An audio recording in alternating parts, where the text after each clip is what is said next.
Hello বন্ধুরা, কেমন আছো সবাই? নিশ্চয়ই খুব ভালো আছো।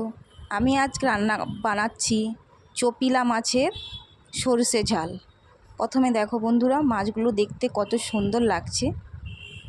আমি 200 গ্রাম মাছ নিয়ে চলে এলাম, দিয়ে মাছগুলোকে ভালো করে পরিষ্কার করে ধুয়ে আমি সব মাছগুলোকে অল্প অল্প করে ধুয়ে নিয়েছি। আমি বেগুন আলু দিয়ে করছি, চাইলে তোমরা এমনি করতে পারো। সরষে ঝাল না হলেও তোমরা এমনি আদা রসুন পেঁয়াজ দিয়েও কষা কষাও করতে পারো।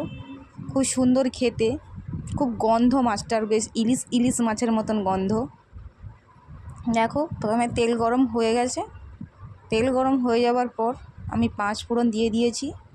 5 ফোড়নটা ভালো করে ভাজা হয়ে যাওয়ার পর আমি ওর সাথে পেঁয়াজ দিয়ে দিলাম।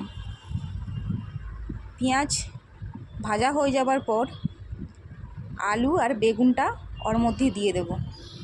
বেগুনটা আলুটা কষতে কষতে তোমাদের সাথে একটু গল্প করে নিই। এই রেসিপিটা আমি বানিয়েছি সরষে ঝাল, খেতে খুব অপূর্ব। তোমরা একবার বানিয়ে খেও, রান্না করে খেও ওই চপিলা মাছের সরষে ঝাল। দেখতে দেখতে আমার চ্যানেলটা একটু সাবস্ক্রাইবার করে দেবে, আর ভালো লাগলে একটু লাইক কমেন্ট শেয়ার করবে। তোমরা এই মাছটা কী নামে ডাকো সেটাও একবার কমেন্টে আমাকে জানাবে, বা কিভাবে রান্না করলে খেতে ভালো লাগবে সেটাও আমাকে একটু জানাবে কমেন্টে। আমি ট্রাই করব পরের দিন আবার।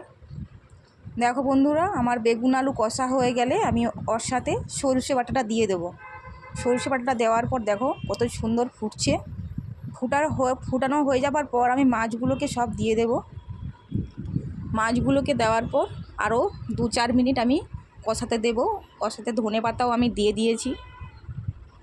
ভালো করে কষাতে দেওয়ার পর আমার মোটামুটি হয়ে গেছে রান্না, শেষের পথেই।